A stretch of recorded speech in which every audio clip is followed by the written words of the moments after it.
लोकाधार लोकाधार कोणीतरी संभाजीराजांच्या मनात आठी हातांनी भंडाऱ्याच्या मुठी उधळू लागले. त्यांची कविमुद्रा पालटत पालटत निर्धारी राजमुद्रा झाली. ऐकणाऱ्याला दरारा बसावा असे निश्चयी बोल त्यांच्या ओठातून सुटले. खंडोजी, या समस्तांस आम्ही कुल धारा माफ केला असे जे जे कोणी असत त्यांसही तो माफच असे. यासाठी रोख सिद्ध ठेवा. दस्तुरांसाठी आम्हास रुजू करा. खासे हार कारे निवडून ते टाकोटाक गावचे गाव जातील तसे करा. जी आज्ञा. खंडोजीने झुकत ती लोकाधारी आज्ञा वरच्यावर झेलली. बाबा, या तुम्ही आता. तुमचा धारा तुम्हास माफ आहे. काही अडले नडले तर अनमान न करता आम्हास भेटा. आमचे दरवाजे तुम्हासाठी खुले आहेत. संभाजीराजे उठले. भरून पावलेले सगळे कुणबी कमरेत झुकले. आता त्यांच्या पाठीवर चिंतेची काळी कांबळी नव्हती. पुन्हा बैठकी दालनाच्या रोखाने चाललेल्या संभाजीराजांच्या डोळ्यांसमोर सोरनीस अण्णाजींची चर्या मात्र एकसारखी नाचत राहिली. हा माणूस आम्हास खूप नड देणार. शंकेचा झेपावता खंड्या पक्षी उडाला. त्यांच्या मनाच्या गंगासागरात डुबला. मासोळी मटकावून आपली लांब चोच साफ करीत नियतीच्या आंब्याच्या झाडावर जाऊन बसला. संभाजीराजे पुन्हा पंडितांच्या मेळ्यात येऊन बसले. हातातील गुलाबकळी त्यांनी बिछातीवर दूर ठेवून दिली.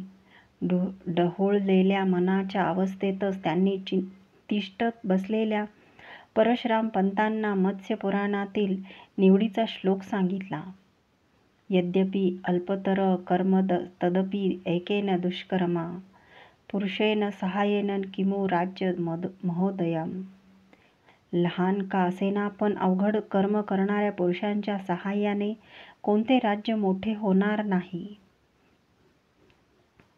अनेक भावनांची डाळी चेहऱ्यावर पसरलेल्या संभाजीराजांना त्यामुळे आणि गोंधळून गेलेल्या बैठकीतल्या पंडितांना कुणालाच कल्पना नव्हती की यावेळी छत्रपती महाराज शहाजहानांच्या गजरात, तोफ, भांड्यांच्या कल्लोळात, झुलबाज आणि नाना अलंकारांनी सजलेला निशाणाचा हत्ती समोर ठेवून पांढऱ्या शुभ्र विजय घोड्यावर मान जमवून पश्चिम वेशीतून भागानगरात प्रवेशत होते. त्यांच्या पाठीशी हजारोंचा मावळी फौजफाटा चालला होता. तानाशहाची कुतुबशाही रय्यत हवेल्यांच्या सफेल्यात येऊन दाटीवाटीने मराठ्यांच्या सरच्या राजाचे दर्शन डोळाभर घेत होते. शृंगारपुरात बुधभूषणमचा द्वितीय अध्याय संपत होता. भागानगरात महाराजांच्या हयातीचा शिवभूषणमचा शेवटचा अध्याय सुरू होत होता.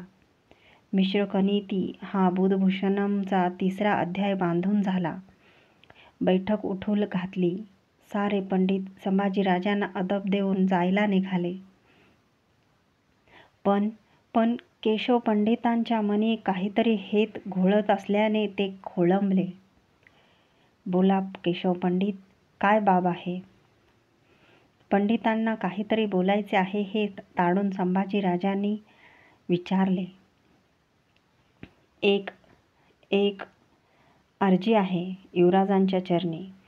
आज्ञा होईल तर पेश करू. केशव पंडित अडखळत म्हणाले. बोला.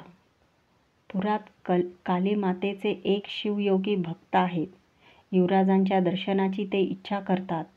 आज्ञा झाली तर? बेशक. पंडित घेऊन या त्यांना एकवार. संभाजीराजांनी संमती दिली. एके दिवशी मग पंडित कालीभक्त शिवयोगी व त्यांचे शिष्य गणेश भट्ट जांभेकर यांना घेऊन वाड्यावर आले. शिवयोग्यांनी अंगी कफनी धारण केली होती. रुद्राक्ष माळेने जटेचा सांभार बांधला होता. दंडावर कपाळावर भस्माचे पट्टे फिरविले होते.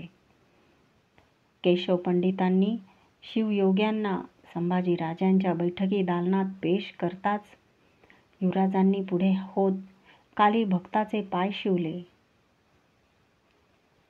जय भद्रकाली म्हणत शिवयोग्यांनी संभाजीराजांच्या टोपावर आशीर्वादाचा हात ठेवला.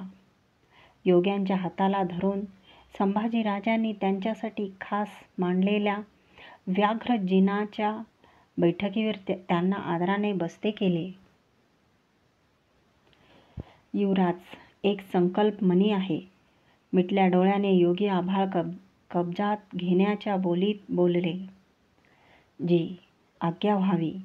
संभाजीराजांनी त्यांना नम्र भावे दाद दिली. या राजवास्तूत माता भद्रकालीची प्रतिष्ठापना व्हावी. तुमच्या वीर हातांनी तिला भोग मिळावा. जी आज्ञाप्रमाण संभाजीराजांनी शिवयोग्यांसमोर गर्दन झुकती केली. संतुष्ट झालेले शिवयोगी व गणेश भट्ट निरोप घेऊन वाड्यातून बाहेर पडले.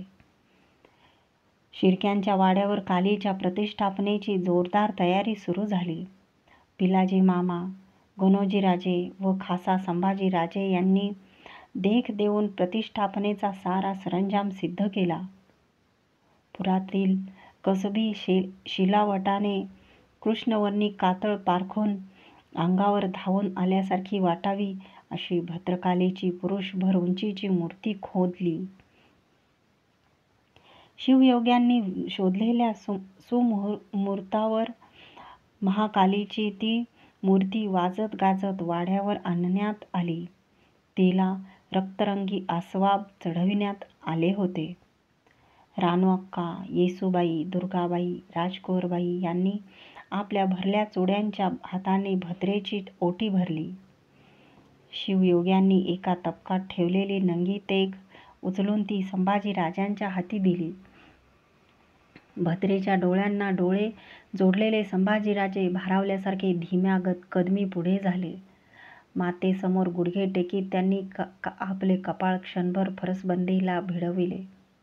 मग माथा वर घेत हातीची तेग कपाळाला लावली. हात्यार डाव्या हाती पेलून जय भद्रकाली अशी भाक फोडून त्यांनी उजव्या हाताचा अंगठा हात्याराच्या पाणीदार शिकलेवर सरकन ओढला. भोसलाही गरम रक्ताची धार अंगठ्यावरून उमळली. आपल्या राजरक्ताचा तवाना भोग भद्रेला देण्यासाठी युवराजांनी ठिबकता अंगठा तसाच तिच्या चरणांजवळ नेला. दुर्गा भद्रेची प्रतिष्ठापना झाली. रायगडावर मात्र वेगळेच शिजले गेले होते. महाराणी सोयराबाईच्या खासे महलातून बाहेर पडलेल्या अण्णाजी दत्तोंनी एक थैलीबंद खलिता विश्वासू खबरगीरांच्या हवाली केला होता. खलित्या पोटी मजकूर होता. महसुलाचे उसूलाबाबत युवराज कारण नसता घालमेली करतात. रयतेस सरसकटीने धारा माफ केलिया. सरकारी खजिना अब्दाना रक्षावा ते कैसे व्हावे या कशाची कल्पना नसलेले छत्रपती महाराज तिकडे भागानगरात तानाशहाशी मनाजोगे राजकारण बांधून मुलूखमारीसाठी त्यांच्याकडून हवा तसा सुलूक करवून घेऊन भागानगराबाहेर पडले होते. आदिलशाहीवर चालून जाण्यासाठी दूरवर नजर पोचणारी महाभद्र दुर्गाकाली मात्र आपल्या विस्फारल्या डोळ्यांनी हे सारे शांतपणे बघत होती. शृंगारपुरात संभाजीराजांनी भक्तिभावाने कालीची प्रतिष्ठापना केली होती. रायगडावर मात्र सुरनीस अण्णाजी दत्तो आणि महाराणी सोयराबाई साहेब यांच्या मनी कलीची प्रतिष्ठापना चालू होती. गावदेवता भावेश्वरीच्या मंदिरासमोरच्या आवारात अवघे शृंगारपूर लोटले होते.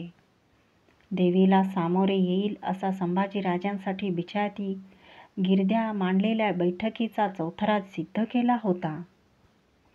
त्यावर गिरदीला रेलून संभाजीराजे बसले होते. त्यांचा माग धरून पाठीशी पिलाजी मामा, गणोजीराजे, कान्होजीराजे असा शिर्क्यांचा मर्दाना बसला होता.